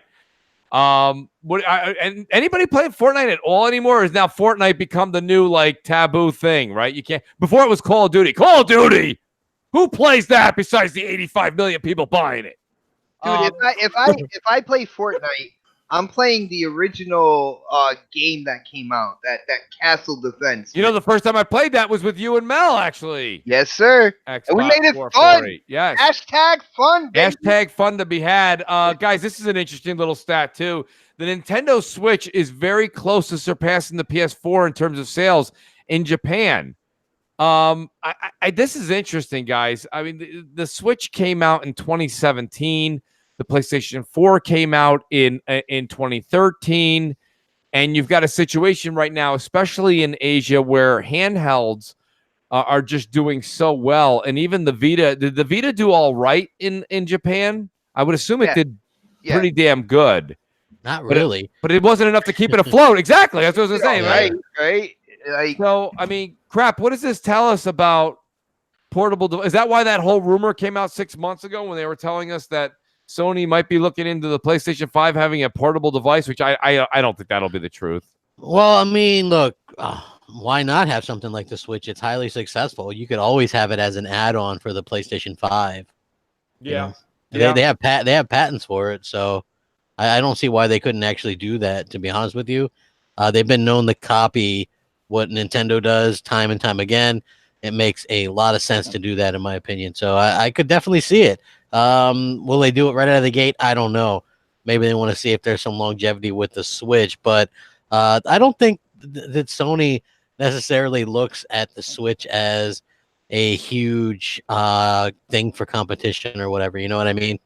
Well, it's funny, and I think you're right, but imagine if the Switch launched with the way the Switch is today back in 2012 and rivaled Xbox and PlayStation from the get-go. It may be a different conversation. Could be. Right? I mean, they're creeping. Well, they're creeping on 40 million, right? Yeah. There's somewhere between 34 and 38 million sold. By the end of this Christmas, they'll be somewhere around 40. And I mean, that's, I believe they're either gonna surpass Xbox or be very close. before the end of this generation. I would assume that they'll be in second place, and they came out, 3-4 years later. So I mean, I do think that Sony looks at them as a competitor, but I don't think that they're threatened by it this generation. So that's a good point. It's a good point. Yeah, for sure. Crap, you did a video on this, and I do want you to kind of take the segment. I'm not sure. I didn't read it, but there's a lot of people that originally said this, and a lot of big YouTubers. I'm talking about the big boys, and the gaming media ran with this, that the Lockhart is going to be a 1080-60 machine. Well, versus, right?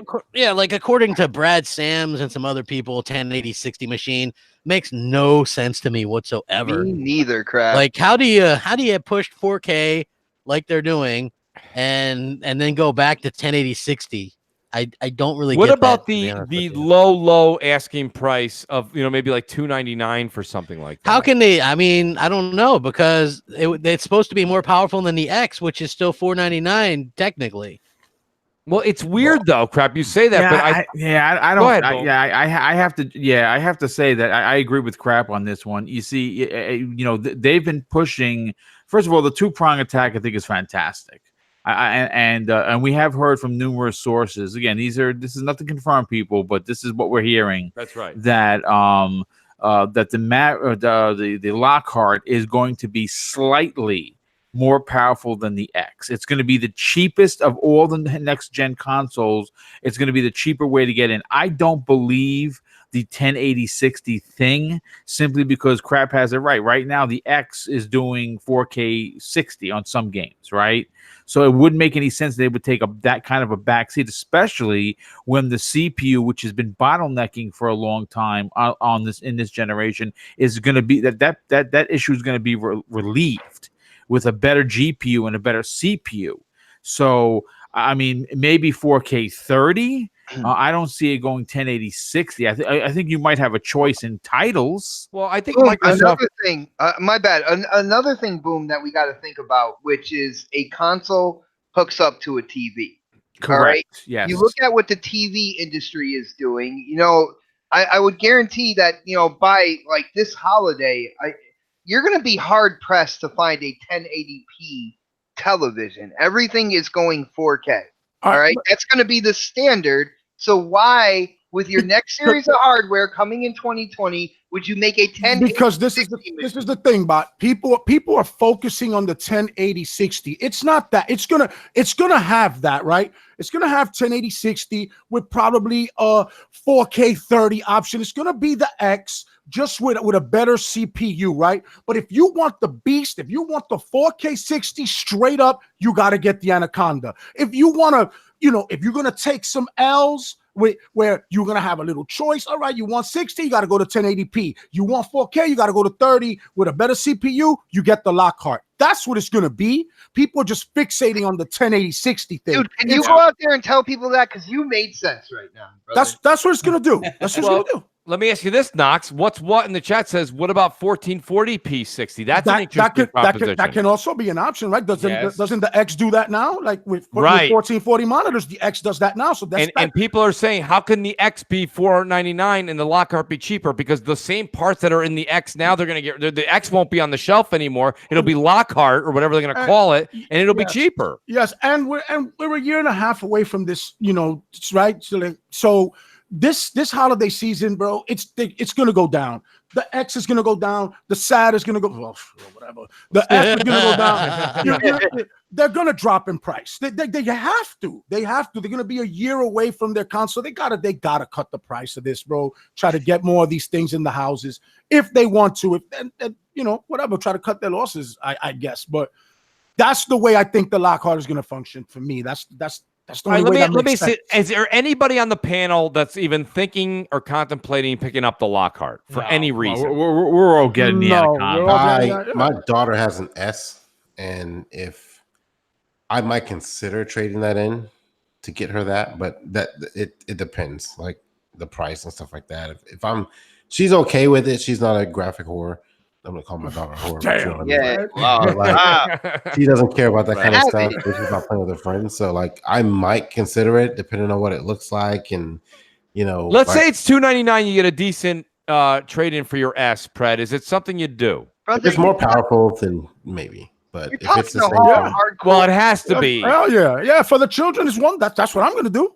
If I get a lock card, that's going to the kids. You know, the Anaconda's mine, just like everything here. They have an X. The stream box. Let me ask you guys this. Let me ask you this though. If you have an Xbox One X and the Anaconda is not you guys, the panel members. Okay, let's say Pred, your daughter has an X, not an S, right?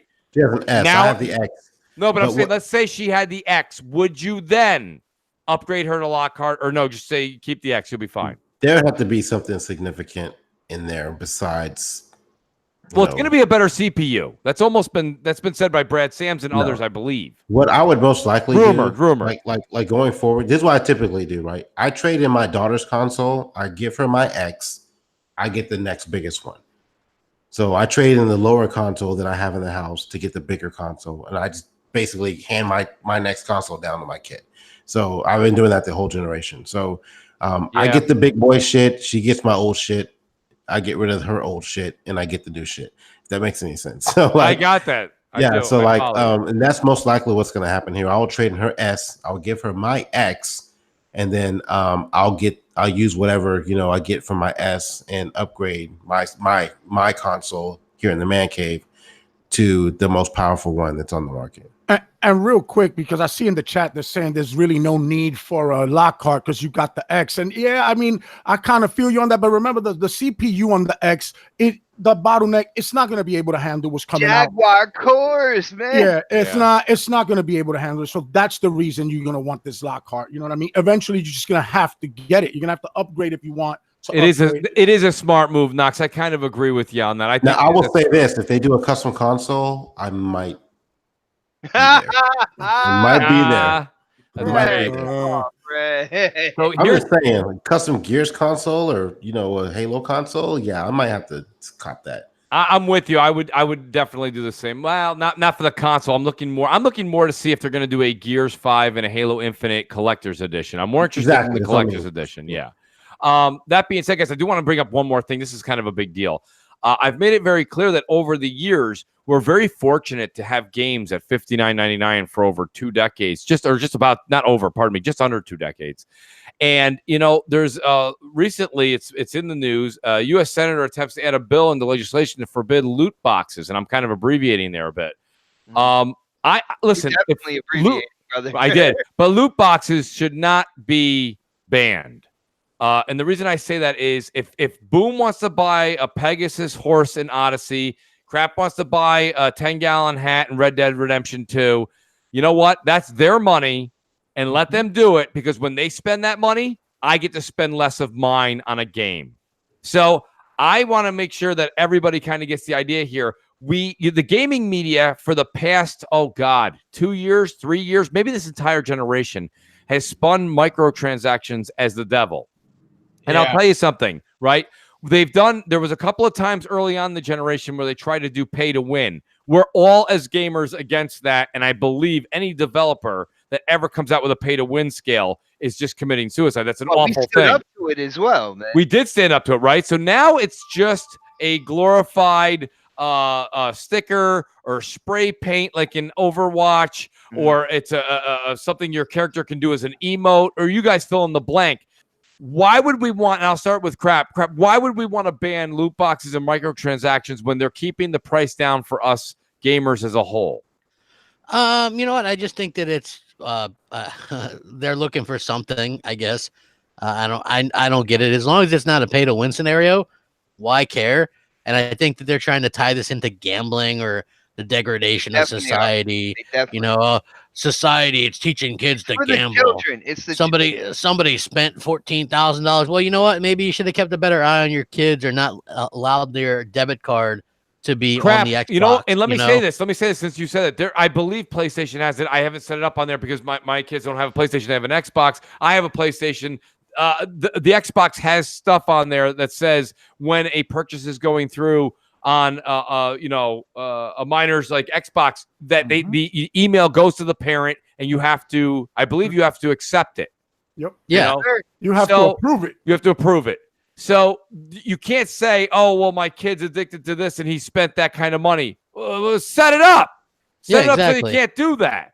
So, exactly. You know, I actually there's a few things that kind of should be brought up, and I was wondering if anybody. I know Crap and I had talked about it yesterday, and we kind of talked about it off air.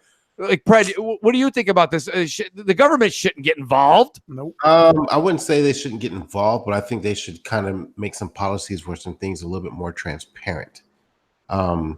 Like what are your odds of getting certain things if you buy the boxes? Like, you know, like if they say there's a percentage of you to get, there's a small, like I'll use Anthem. Okay. So if you buy, and I don't even know if they have loot box in Anthem, but like I'll use that example. So let's say you buy a box, right? And it has gear inside it. If there's we need to know what the percentage is to get specific items. Like you should be guaranteed certain shit in most games. Like if you're spending $10 on a box, you should be guaranteed one, you know, legendary item if you buy $10 worth of shit. And they don't do that. Sometimes it's like a crapshoot. You know what I'm saying? Like, you can spend that $10 and never get shit. You get like 4 fucking purple items, and that's all you get. Like, they need to be more transparent on what exactly you're getting with the money you spend. Like, I think that I don't agree with them trying to say get rid of it completely, because you're right, it does pay for other shit. But I do think there needs to be a little bit more, I guess, a chokehold on how they do it. Because there's been some shady practices, like with, you know, Battlefront and stuff like that, where you buy certain things and there's really like a very, very small percentage of chance of you getting anything at all. It's like playing the lottery. So I see where the gambling aspect of it comes in. But I don't think they need to get rid of it completely, because it does help save us on games in the long run. They don't even care about the gambling. You know what's going on here? Ever since, you can go all the way back to the 90s and GTA, they have been trying to control video games. Now they think they have found a way. We're talking about, oh man, we got to do this for the kids. You know, loot boxes, all it is doing is cracking a door open to get their greasy hands in there and control it to a further extent with amendments to the bill and stuff like that if they do get it through. There is no reason why the gaming community couldn't stand up like we've done with Star Wars Battlefront and other games where there's a pay-to-win aspect. If there's something that is not fair, it is up to us to do the job, all right? It's up to the gamers in the community. We should never hand over and be like, you know what? Government, you take care of this for us. You know, it's up to us. We got to do the job here. That's what this country is about. You know, well, pay to win is one thing, but when you have kids coming to you like a game is for V-Bucks for crack, you know, like that's different. And like, you don't give it to them. Yeah, exactly, you don't give it to them. But like I think someone mentioned that's before, another thing. Some people are buying games without their parents' knowledge. There are parents out there. That's on the parents. There are parents out there that will be like, "Yo, that is a great idea," and it's only because they feel like they want the job done for them. That's what exactly. Exactly. And that's what I'm saying. Like, it needs to be regulated where it say, look, if your kid is under a certain age, then you know, like, you have to give them permission to buy these things, and that's on the parents at that point. I understand that. I completely agree with that. That's exactly it. But this has always been on the parents. But they should remove the game of chance, though, dog. Like those games of chance for real world currency, that is gambling. Take that shit out of the game. Yeah. Just let me buy what I want to buy. I want to buy a damn unicorn. I know like I'm purchasing a unicorn for $200. It says it, a unicorn $200. If I'm a fool and go do it, then that's on me. And you know what? Listen, Fortnite does that. Sorry. No, go ahead, Goldblum. Well, that's kind of why they're trying to get. See what they're trying to do is they're trying to get in with loot boxes, and then guess what? They're going to get in with microtransactions. They're trying to eke their way into the gaming. The government wants. They want their cut. Exactly. They want their cut. They want to get into this gaming thing. You know, there's money to be made here. Even from making money here, we want our cut. But Bot said a good point was since the 90s they've been doing this, and that is absolutely true. And there's been a certain family that's been doing this since then. And I'm not going to name names because I don't want to get into politics, but there's a certain family out there that's been trying to do this shit for a long time, and it's bull crap because they don't know what the hell they're talking about, because they don't play games. They don't see who's playing games, because a lot of kids, I think, loot box thing, it isn't just towards kids. I think it's a lot of adults too that buy these things. At the end of the day, tell your kids that's no. on them. Tell them Exactly. motherfuckers no. You can have that shit, Tell Johnny. them no. Sit your black ass down. But they don't know. But that's the thing. They a lot of parents do this just to shut their kid up, and that's wrong. That's bad parenting, in my opinion.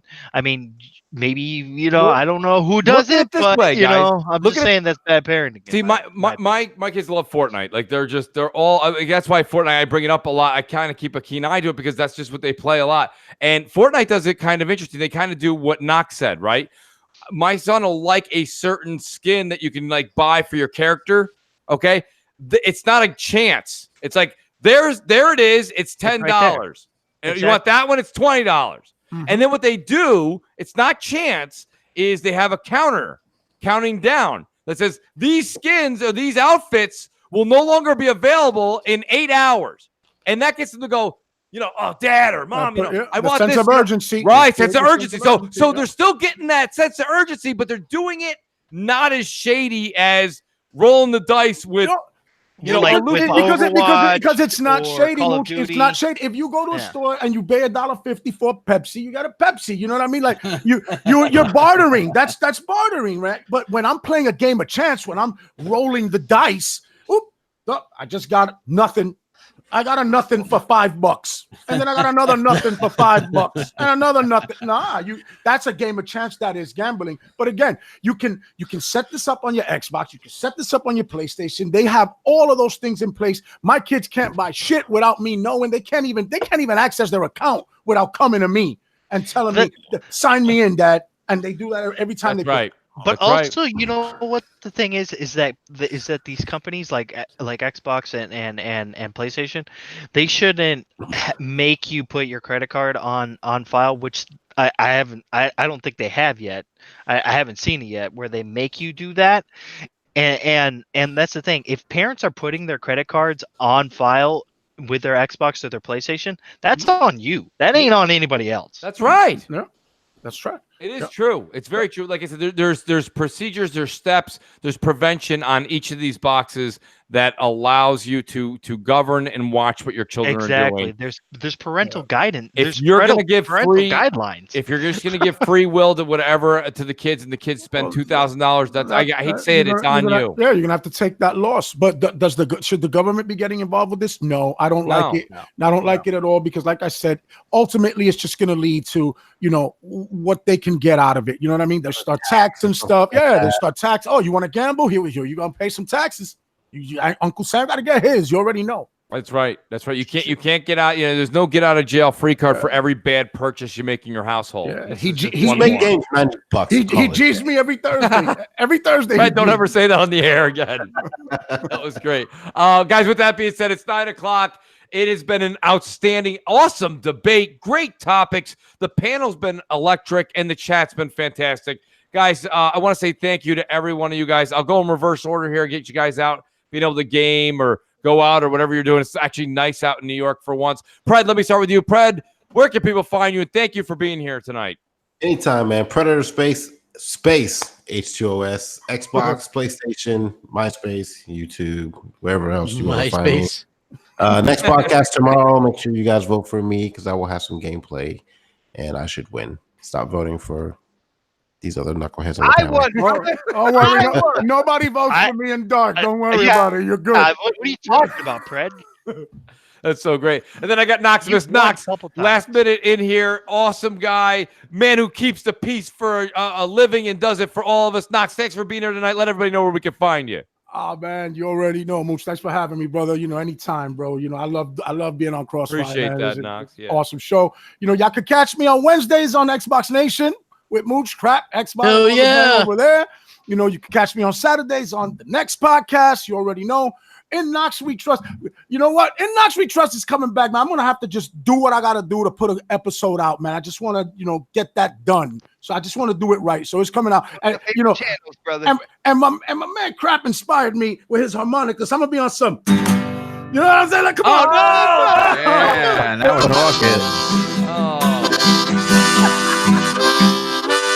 There we we go. I think we have Fleetwood Mac in Yeah, right? I was just going to say, what's that thing where they blow into a jug? Somebody get that out here. Oh, great. I want Goldblum on the jug. That being said, Derek Goldblum, it's great to have you here tonight, buddy, all the way out in California. The rest of us are thinking about maybe dinner or maybe a couple of post-dinner drinks, and you're thinking about what the hell you're going to cook for dinner. Buddy, what the hell's going on? I'm thinking about lunch. That's what I'm thinking about. Yeah, it's lunch out there. You guys only covering one toe and a sandal. Go ahead. What's up? You guys can find me on Twitter at Dark Animus. You can also find me on Xbox Live and PlayStation in the same name. You guys can check me out every Saturday on the next podcast at 7 p.m. Eastern, 4 p.m. Pacific. And vote for Pred. I mean, he's he needs it. He needs to win, all the time. I'm trying to go for the king of no votes kind of guy, No vote. We'll see if that works out for you. You got my no vote. Yeah, shit, that's my bitch. I can't even get on this podcast. So I mean, that makes sense. That's so great. That's so great.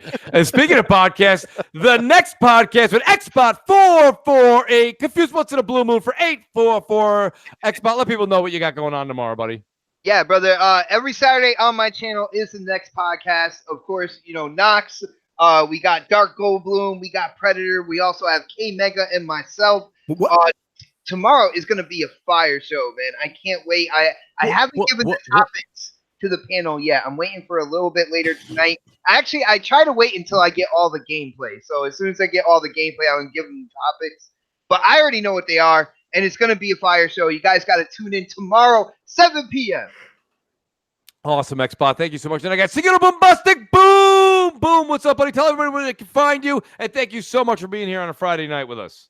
Dude, it was a great show. A lot of great debate. A lot of great topics. Awesome. It was a solid 2 hours worth of podcasting for sure. Yeah, just hit me up on Twitter at Mr. Boomstick XL. And of course, if you want lots of live content, because that's pretty much all I do, is you can check out Double Barrel Gaming on YouTube. And trust me, you will not be disappointed.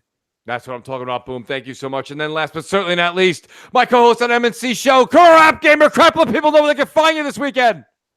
Crap Gamer Reviews. That's awesome, buddy. And I'll do a plug for Crap, too. Twitch.tv, the Mooch78. We are streaming Sea of Thieves, the new DLC, tomorrow night. It is going to be a lot of fun. We are going to have, it's going to be an absolute just blast. I'm calling it party stream. It's going to be loud. It's going to be a lot of yelling. After next podcast, man. Oh, it's going to be after next podcast. It's going to be on the crew, man. I want to come in. There you go, folks. There's number 3. We're looking for number 4. And I'm glad because Xbot knows what he's doing on there. Me and Crap just run around and throw up on each other. That's what we do. But nonetheless, guys, all right, it's going to be a great show. It's going to be a great weekend. Check out the Mooch on Twitch. We love doing Twitch. We're doing Twitch. We're doing YouTube. We're doing everything. Guys, we'll see you next week, Friday, 7 p.m. Eastern time on this channel, the Mooch 78 on YouTube. Catch you later. Have a great weekend. Peace.